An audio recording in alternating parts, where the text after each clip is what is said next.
Hey guys, welcome back to another video of me and him, and it's Formula One.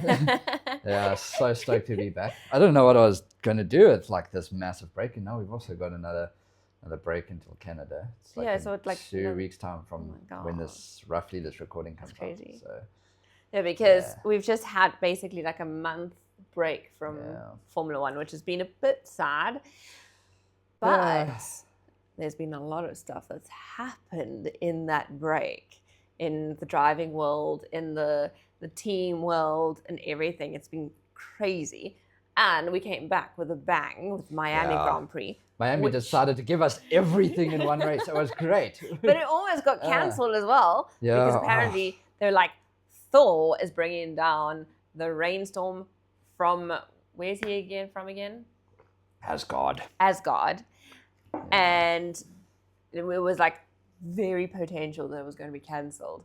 We're like, oh no, not another one. Because that's going to be like 5 weeks, 6 weeks of no races.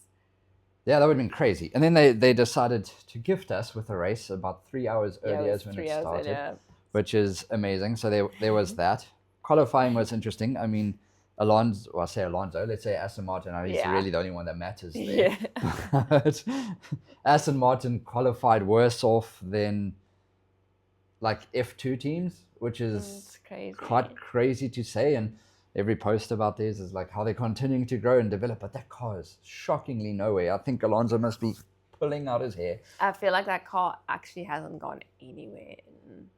Yeah, and it makes me sad because Alonso is like one of my favorite drivers of all time. And now he's got to sit in that green tractor. They might as well be a John Deere coming back. It's the same colors, green and yellow. So we have Aston Martin not doing pretty well.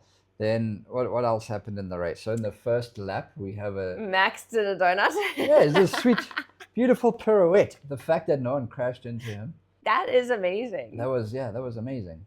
And then a couple of laps later, we had Hajar deciding to crashing into the wall. Shabin it into a wall. Meeting with the wall, let's say. Yeah, it's like the wall rode into him. And he beat his car up for it like it was some other car's fault. We had Scholl go from being second to being first to he then lost his position. I can't remember to where. Yeah, because the team just Ferrari does what Ferrari does. He needs to stop listening to Ferrari strategy because honestly, like, it's not helping him. And I don't understand why he can't see that. He's like, oh, you guys, what. Yet he still listens to them. I'm like, dude, grow some balls. Yeah. Go against them. Carlos Sainz did, and look how well he did when he was with Ferrari. Yeah, and then there was like a stat that I read, speaking about Carlos Sainz. Yeah. On the 5th of May, it was 555 days since number 55 in Ferrari gave them their last victory. Or their last podium even, though, I think. Or was it their last victory? Something along those lines. I was like, that is crazy. So Carlos Sainz was car 55. That was his number. And then 555 days on the 5th of May was the last time that they've actually won. No, they've been on the podium. Sorry. Yes. That is correct. But since their last victory. So it's crazy. Ferrari hasn't been doing that great, but and then carrying on with the race, then Charles Leclerc went from second to being first to being somewhere in the grid, about 9th, I think, to then spinning out on the last lap and knocking the wall to come, I can't remember what, and then getting a 20-second I think he finished 6th penalty. And then he got a 20-second penalty. Yeah, so he decided to spill the milk while he was trying to protect his tires or something, and then those tires just gave up and he just couldn't. But they said for no reason, and I'm like, it clearly was a reason. You could see there's a problem with his car. Yeah, of course. When he was driving. He probably he smashed his car into the wall, so there's going to be damage. And so it's probably wing damage, suspension damage, a whole bunch of stuff. But to them, I'm sorry, the FIA, as we've said before, there's many problems there. Yeah. That FIA, I'm sorry, it's a joke. Well, I understand by the rule book. I'm like, I guess he could have stopped his car, but then they would have stopped the race. Exactly. Did he drive his car in an unsafe condition? Maybe. But 20-second penalty. But 20 seconds is a bit intense for that. There's been moments where you're like, that's ridiculous. And then they get like a 5-10 second. Yeah, I hear what you're saying. Sometimes his decisions, they're not equal all the time, all around. Yeah. And then I mean, Max dropped back. He fought his way through the field, and you see Max. I think I told you about it. He raced a Super GT car against one of the drivers who's quite high up in the grid. It was in wet conditions though, but he went and beat this professional Super GT 500 race car driver at his own game. Yeah. In the rain, and by 2 seconds. I mean, that guy is probably one of the best drivers in the world. So this week for motorsport has been amazing. Insane. It's been really good. News-wise, what has been happening? They are now, all the teams are being investigated for tax evasion in Italy. Yes, well, there's exempt teams. There's 2 of them that was exempt. Yeah, a Ferrari and Red Bull. I think it was it Red Bull itself or Red Bull Cash App? Well, they're both the same, yeah, owned by the same. So yeah, they're like sister teams. So it was quite interesting. But yeah, they've been investigated because apparently Italy has this law that any foreign athletes or person taking part in a sports event in Italy need to pay tax on any earnings they make in Italy in that time. The thing is, the teams might get a penalty of some sort for it. I don't really care how it affects other sports, just not the way that it affects mine and my beloved Ferrari, but they're exempt, so yay, everybody else can suffer. Yeah, and then also in the race we had, I think there was 5 different drivers who took first place. Lando was actually Lando was one of them. Point. Yeah. So we had Lando, Kimi, of course. Now I've gone through Charles, Lando, Kimi, Charles. I think Piastri did, and was Max in the front at all? I think Max was. I think no, he wouldn't have. His second lap, he went back. Going back to it, yes, we had multiple drivers in the front.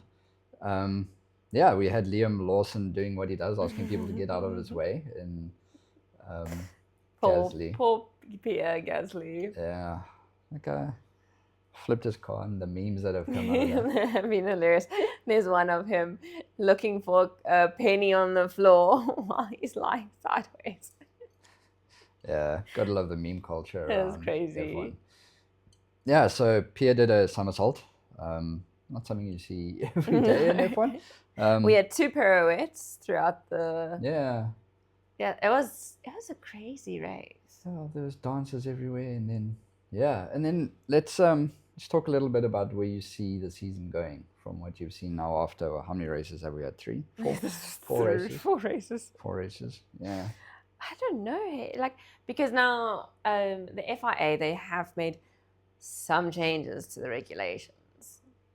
It hasn't made anything any different, really. Well, the drivers all say, some drivers say that, yeah, it's improved things, but it's more of the muchness. Yeah. I think these regulations and the way that they've just gone about it, it's like Formula E kind of, and that's, it's just weird. That's the viewpoint I'm taking, is that like FIA is trying to make Formula One, in my opinion, Formula E.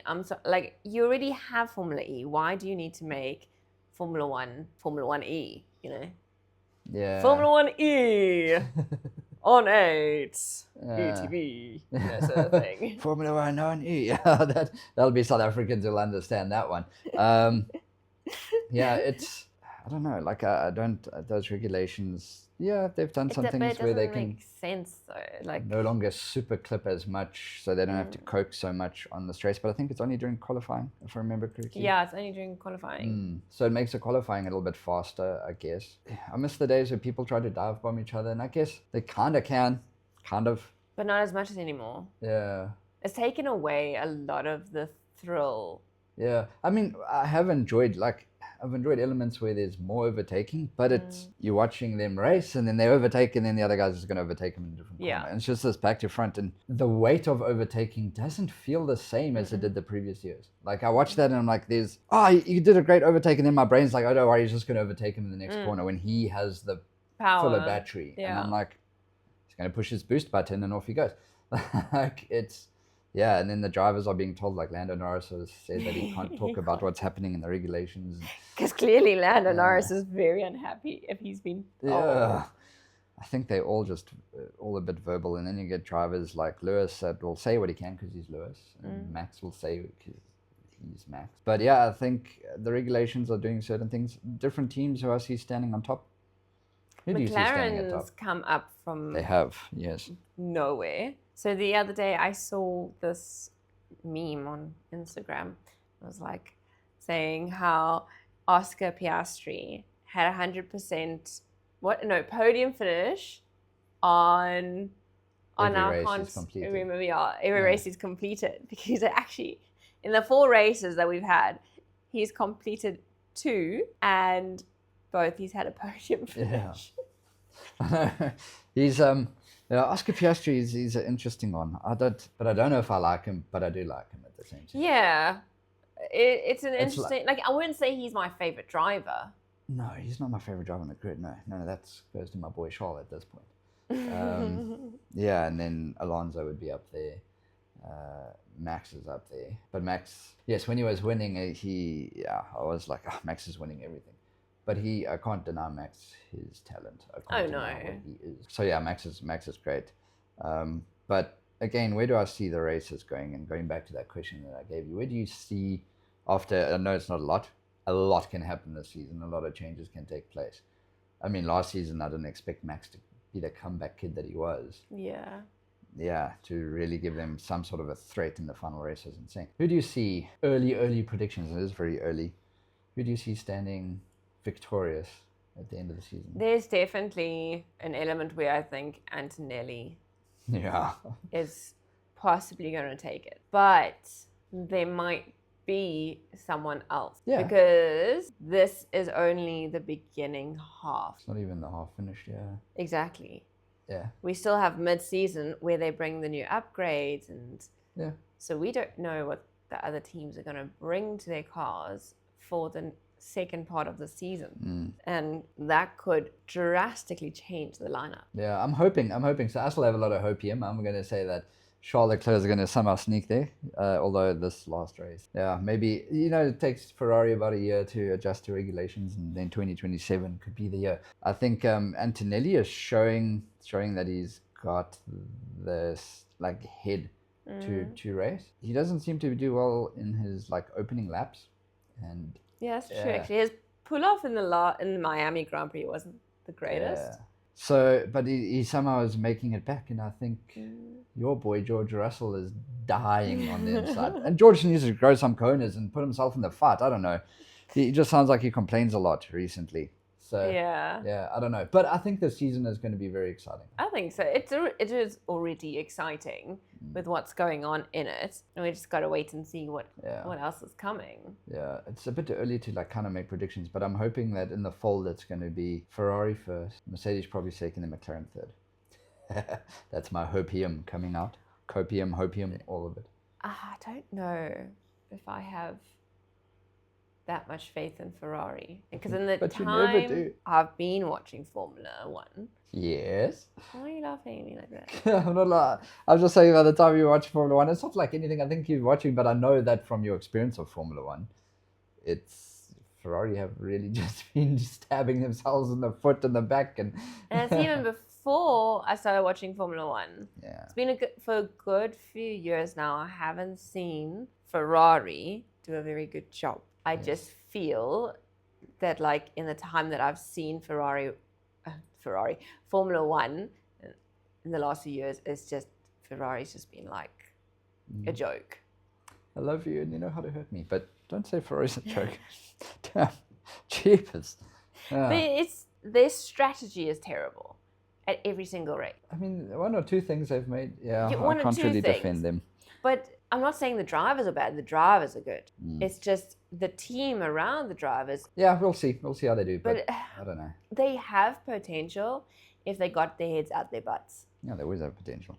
They just need to get their head onto their shoulders where it should be. True. Because if you look at McLaren just this year, they started off... They weren't terrible. They were kind of in the mid-range, but they've put themselves up. But they have the Mercedes engine. The first 2 races, their drivers didn't even finish. The second race, Chinese Grand Prix, their drivers didn't even get onto the grid. In the last 2 races, their drivers have ended up on the podium. It was earlier seasons where they did terribly. They're obviously going to do well, and I think Lando is hungry for some more wins. Let's see. I want people to throw themselves into the mix. I really do. I think other teams definitely have the potential. But yeah, we're excited. So there's our take on Formula One for this year. Well, so far. We'll be seeing more. Yes. There's going to be plenty more, because there's how many races left? A few. I don't know off the top of my head. There should have been 23 races, but... That means there's still going to be a lot more of us and Formula One conversations. So stay tuned. We'll see you guys next time with another video from us. Like, subscribe, share, all those wonderful things. Cheers. Bye, guys. Bye.